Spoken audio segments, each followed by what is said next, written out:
अभी हमारे just left side में देखेंगे तो सुप्रीम कोर्ट के एडवोकेट दिनेश कुमार तिवारी जी मौजूद हैं, जो कि आप लोग तो जानते ही होंगे, ना जाने कितने बार हम लोग लाइव डिबेट भी चला चुके हैं जब बीएड वर्सेस डीएड का मुद्दा चल रहा था तब।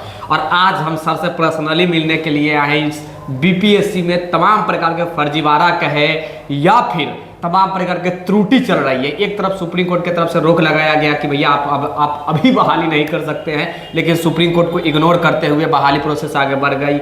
एग्ज़ाम भी हो गया, रिजल्ट भी आ गया, लेकिन रिजल्ट में क्या हुआ, इतनी बड़े पैमाने पर जो भी है धांधली का आरोप लगाया जा रहा है आयोग के ऊपर। प्रत्येक दिन आयोग के पास आप देखेंगे तो स्टूडेंटों के द्वारा लाठीचार्ज भी स्टूडेंट के ऊपर किया जा रहा है।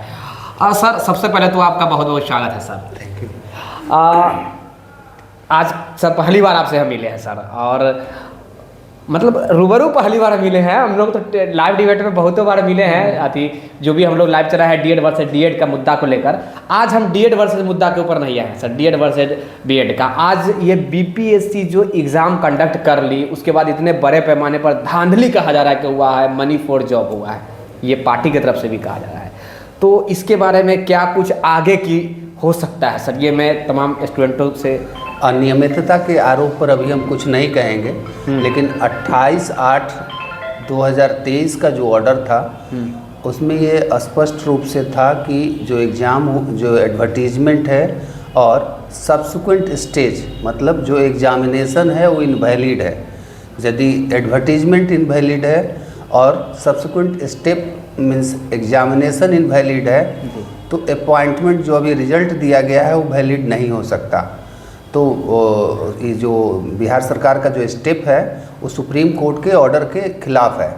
इसके लिए हम लोग को सुप्रीम कोर्ट को अप्रोच करना चाहिए ताकि वहाँ से हमको न्याय मिल सके।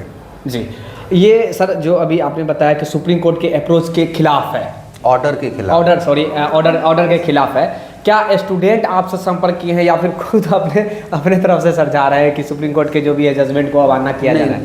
नहीं, स्टूडेंट्स हमसे संपर्क किए हैं जी कि ऐसी अनियमितताएं आके लोग बता रहे हैं, लेकिन उस पर हम कोई कमेंट नहीं करेंगे जी। लेकिन जो ऑर्डर है सुप्रीम कोर्ट का वो हम बता सकते हैं कि हाँ ठीक है, एडवर्टीजमेंट इनवैलिड है, सब्सिक्वेंट स्टेप इनवैलिड है, तो जो ये रिजल्ट पब्लिश हुआ है ये भी इनवैलिड है।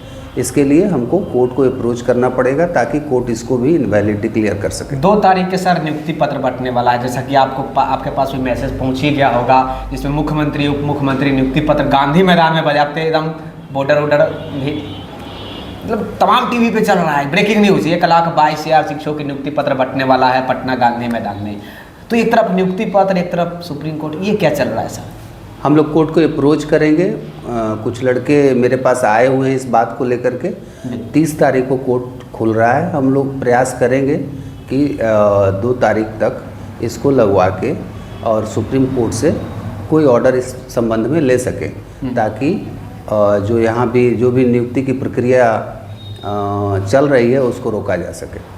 वकील साहब एक बात समझ में नहीं आया, किस बेस पे ये अगर स्टे भी लगता है तो उसका बेस क्या होगा? ये थोड़ा सा अगर स्टूडेंट बेस सुप्रीम कोर्ट का ऑर्डर ही होगा जी, जिसमें सुप्रीम कोर्ट स्पष्टता बोली है कि एडवर्टीजमेंट और सब्सिक्वेंट स्टेप इनवैलिड है जी। ओके और इसके अलावा कुछ जैसे कि बहुत पैमाने पर कहा जा रहा है कि फर्जीवाड़ा हुआ, डोमिसाइल कर गया, चाहे फलाना ढिल का, बहुत सारा बीएड वालों को भी पीआरटी में रिजल्ट आ गया। जांच का विषय इस संबंध में हम नहीं कुछ कहेंगे जी, क्या अनियमितताएं हुई हैं, लेकिन कुछ इन्फॉर्मेशन मिल रहा है कि कुछ बीएड के लड़कों का भी इसमें हुआ है जी। लेकिन कितना राइट है रॉन्ग है, जब तक हमारे पास डॉक्यूमेंट नहीं आ जाता हम कोई कमेंट इस पर नहीं करेंगे जी। लेकिन अभी ये क्लियर है कि सुप्रीम कोर्ट के खिलाफ ये गई है बिहार सरकार। हाँ, जो रिजल्ट पब्लिश हुआ है वो सुप्रीम कोर्ट के ऑर्डर के अगेंस्ट है जी। क्या आगे उम्मीद किया जाए? स्टूडेंट क्या उम्मीद करके चले कि नियुक्ति पत्र हाथ में मिलने जा रहा है और स्कूल में ज्वाइन कर रहे हैं? यदि लड़के मेरे पास जो अप्रोच कर रहे हैं, यदि केस फाइल करने के लिए तैयार होते हैं तो केस फाइल होगा और हमको उम्मीद है कि सुप्रीम कोर्ट से हमको रिलीफ मिलेगा। उम्मीद है? हाँ। क्या उसके लिए समय कुछ निर्धारित है कि समय कब से कब तक? हम प्रयास करेंगे, यदि 2 तारीख को बंट रहा है तो 2 तारीख तक लगा के स्टे लेने का प्रयास करेंगे। नहीं भी सपोज कीजिए नहीं हो पाता 2 तारीख को, तो उसके बाद भी जब भी केस लगेगा इस जो अपॉइंटमेंट लेटर बांटा जा रहा है उसको इलीगल डिक्लेयर कर दिए जाने की पूरी उम्मीद है। अच्छा सर, अगर नियुक्ति हो गई, तमाम स्टूडेंट चले जाएंगे स्कूल में, उसके बाद आप क्या कर सकते हैं सर? देखिए, एक राइट क्रिएट होता है अपॉइंटमेंट के बाद, लेकिन यदि कोर्ट के ऑर्डर को वायलेट करते हुए किसी को अपॉइंटमेंट लेटर दे दिया गया तो वैलिड नहीं हो गया जी, वो इलीगल ही डिक्लेयर कर देती है कोर्ट उसको। जी। तो जो भी उनका राइट है उसका कोई मतलब नहीं रह जाता फिर। जी, यदि ये सुप्रीम कोर्ट के ऑर्डर नहीं इस पर पास हुआ रहता और तब अपॉइंटमेंट लेटर दे दिया गया रहता तो एक राइट क्रिएट हो जाता है। लेकिन यदि सुप्रीम कोर्ट का स्पेसिफिक ऑर्डर है उसके बाद भी अपॉइंटमेंट लेटर स्टेट गवर्नमेंट देती है तो सुप्रीम कोर्ट उसको इनवैलिड डिक्लेयर कर देगी। इनवैलिड। अच्छा, उत्तर प्रदेश की एक जानकारी मुझे मिली है कि वही नियोजित वाले को जो अलग हुआ था सर्विस करते हुए, उनके बारे में थोड़ा शिक्षा मित्र, वहाँ शिक्षा मित्र को अपॉइंटमेंट दे दिया गया था जी। तो चूंकि अपॉइंटमेंट इलीगल था तो इसलिए 2-2.5 साल जॉब करने के बाद भी उनको हटा दिया गया था। बाद में 4 एग्ज़ाम देने का उनको मौका दिया गया था। पहले 3 ही एग्ज़ाम का मौका था, 3 एग्ज़ाम में आप पास कर लें तो आपको उनका अपॉइंटमेंट वैलिड हो जाएगा। लेकिन बाद में एक एग्ज़ाम के लिए और सुप्रीम कोर्ट अलाउ कर देती कि अच्छा एक लास्ट चांस और इनको दे देते हैं। एक सर स्टूडेंट का कल मेरे पास कॉल आया, मैं उनको स्टूडेंट कहूँ या फिर सर्विस वाले व्यक्ति कहूँ समझ में नहीं आ रहा है, वो रेलवे में प्रेजेंट में वो सर्विस दे रहे हैं। उनका मेरे पास कॉल आया कि सर मैं बड़ी दुविधा में हूँ, बीपीएससी उनका निकल गया, बीपीएससी टीआरई, वो बड़ी दुविधा में है कि मैं क्या करूँ, क्या उधर डिजाइनेशन देकर मैं इधर ज्वाइन कर लूँ या क्या करूँ। वो मुझसे शॉर्ट आउट सोल्यूशन खोज रहे थे। मैं भी बोला कि सर मैं नहीं जानता, वकील साहब ही बता पाएंगे। इस इंटरव्यू से अलग सेपरेट उनसे हमसे बात करने के लिए बोलिएगा, हम उनको एडवाइस कर देंगे। ओके। एक लास्ट प्रश्न सर, बिहार के युवाओं के लिए कुछ मैसेज, जिनका हो गया है उनके लिए भी मैसेज, जिनको नहीं हुआ है उनके लिए भी मैसेज, अगर आप हम कोई मैसेज किसी के लिए नहीं देना चाहेंगे, लेकिन जो सुप्रीम कोर्ट का ऑर्डर है उसको हम ऑलरेडी आपके सामने एक्सप्लेन कर दिए हैं कि ऑर्डर मेरे हिसाब से जितना मेरी अंडरस्टैंडिंग है यही है कि वो इनवैलिड है। जो एडवर्टीजमेंट है और जो सब्सिक्वेंट स्टेप है वो इनवैलिड है, तो जो रिजल्ट है वो वैलिड नहीं हो सकता। ये डीएड वर्सेस बीएड का जो केस चल रहा था, 20 तारीख को ही सुनवाई होने वाला था, नहीं हुआ, अब 30 तारीख की जानकारी मिल रही की है, उसके बारे में थोड़ी बहुत सर कुछ मैसेज। बीएड की तरफ से अपॉइंटमेंट देने के लिए वो रिट पिटीशन है जी, हम लोग उसको कंटेस्ट करेंगे। 30 तारीख को लगा हुआ है, अभी तक जो दिख रहा है स्टेटस में उसमें हम लोग जो राइट फैक्ट्स है जी, राइट फैक्ट्स को कोर्ट के सामने रखने का प्रयास करेंगे जी। अच्छा सर, एक और प्रश्न, डीएड वर्सेस बीएड का मुद्दा जो अभी चल रहा है उसमें कुछ स्टूडेंटों का जो एक्टिव मेंबर है जो डीएलएड वाले रहे हैं वो कह रहे हैं कि अगर हम वकील खड़ा नहीं करेंगे अपने तरफ से, ये नहीं पूछना चाहिए सर, बट मैं फिर भी पूछ रहा हूँ, कन्फ्यूजन है इसीलिए, तो क्या वाकई में लग रहा है कि बीएड वालों की जीत हो जाएगी?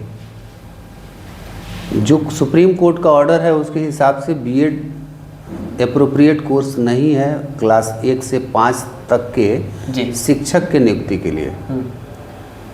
उसके लिए डीएलएड ही एप्रोप्रिएट कोर्स है। डीएलएड ही तो जो जितनी भी वैकेंसी फिलअप होगी इसी के अनुसार होगी, कोर्ट के ऑर्डर के हिसाब से ही होगी। चलिए, एक और प्रश्न, कब तक अनुमान लेके चला जाए? देखिए, कोर्ट का है, कोई हम टाइम फिक्स करना नहीं चाहेंगे, लेकिन जितना जल्दी संभव है हम लोग उसको कराने का प्रयास करेंगे। जिनकी नियुक्ति हो गई उन्हें तो सर डरा रहे हैं, फिर हम डरा किसी को नहीं रहे हैं, जो कोर्ट का ऑर्डर है उसके बारे में बता रहे हैं जी। देखिए, ये तमाम जो भी कोर्ट कचहरी जो सुप्रीम कोर्ट में क्या कुछ चल रहा है उसके बारे में हम जानकारी लेने का प्रयास किए। एक तरफ सुप्रीम कोर्ट में डीएड वर्सेस बीएड का मुद्दा 30 तारीख को सुनवाई होने वाला है, आप लोग जानते हैं 20 तारीख को ही होने वाला था, लेकिन डेट आगे बढ़ गया, 30 तारीख को हो गया। और साथ ही जितने भी कुछ यानी कि कुछ ऐसे भी मेंबर हैं जो सर के शरण में आए हैं कि सुप्रीम कोर्ट में हमें लेकर चलिए और हम लोग को जो भी है जजमेंट दिलवाइए कि हम लोग योग्य थे, कट ऑफ क्रॉस कर रहे हैं, अच्छा मार्क्स है, बीच में जो भी है डोमिसाइल कहाँ से हटा दिया गया, क्या सबसे बड़ी सर मुझे भी ये लग रहा है कि बड़ी मुद्दा होनी चाहिए डोमिसाइल जो बीच बहाली में जो हटाया गया, तमाम स्टूडेंट वालों को, तमाम स्टेट को लाया गया। सुप्रीम कोर्ट में जो केस था writ petition civil number 137 of 2022 और 661 ऑफ 2023, उसमें ये इशू नहीं था। तो यदि इस संबंध में कोई डिस्प्यूट होता है तो फिर पटना हाई कोर्ट को अप्रोच करना पड़ेगा पहले। पटना हाई कोर्ट को, ओके, पटना हाई कोर्ट को अप्रोच करना। तो तमाम जो भी खबर थी सुप्रीम कोर्ट संबंधित मैं जानकारी आपके बीच देने का प्रयास किया हूँ। एक तरफ हाई कोर्ट में भी पता नहीं अनगिनत केस कर दिया गया है स्टूडेंटों को द्वारा। आप लोग जानते ही हैं जब से बीपीएससी में टीआरई का पीआरटी वाले का रिजल्ट आया है तब से ये विवाद सा छिड़ गया है। एक तरफ राजनीतिक पार्टी वाले कह रहे हैं कि एक समय था लालू यादव के समय में जो लैंड फॉर जॉब हुआ था आज मनी फॉर जॉब हुआ है, ऐसी घटना घटी है। ये मैं नहीं बोल रहा हूँ, राजनीतिक पार्टी वाले बोल रहे हैं, मैं उनकी जिक्र यहाँ पे नहीं करूँगा। मैं कोर्ट के बारे में आज जानकारी लेने के लिए आया था। और सर का एक बार बहुत बहुत धन्यवाद सर, अपना बहुमूल्य समय देने के लिए। सुप्रीम कोर्ट के एडवोकेट दिनेश कुमार तिवारी जी भी हमारे साथ आज जुड़े हुए थे। सहयोगी कैमरा पर्सन सत्यम के साथ मैं हूँ आपका दोस्त विकी गोयल। देखते रहिए टाइम्स ऑफ भारत। धन्यवाद।